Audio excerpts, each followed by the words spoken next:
guys, matagal-tagal na rin kami hindi nakapag ano dito sa likod.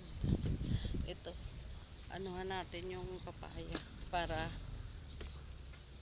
yung bunga niya magtuloy na. Tingnan mo, dami na siyang bunga. Sana magtuloy. Alisin natin ang ano para mamunga. O, dami na siyang bunga. O, diba guys? O, kapag may tanim, may aanihin ka na, diba? Anuhin natin.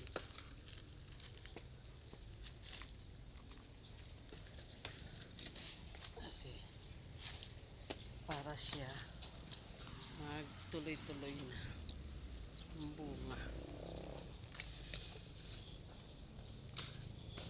Dito kami ngayon sa likod. Lilinis-linis kami ng mga kalat. Dito, ayun yung kapatid ko naglilinis. Dadamo tayo. Ito dapat to pinuputol habang maliit pa. Palaya ba talaga to? Lagi ko ka ako sa sardinas eh. Nanguha kami na ampalaya. Ampalaya ba to guys? O ampalayang ligaw. Naku, ba't mo binuwal yung ano? Saluyot. Oo, dahan-dahan masisira eh. Ay, gugulayin pa natin yun.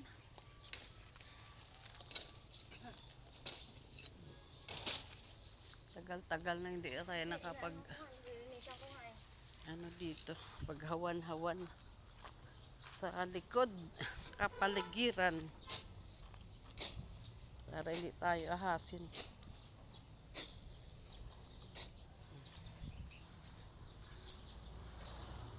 Guys,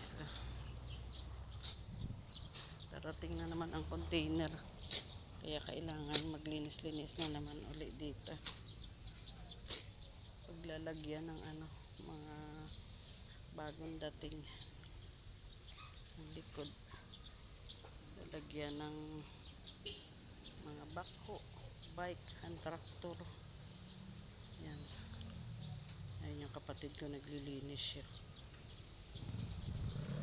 Ito yung bayabas na maraming bunga. Hanggang ngayon marami pa rin bunga, pero maliliit pa siya. Bagong bunga na maliliit. Diba? Malunggay din dyan. Ay, may saging din kami. Ayun, may saging o may bunga. Diba?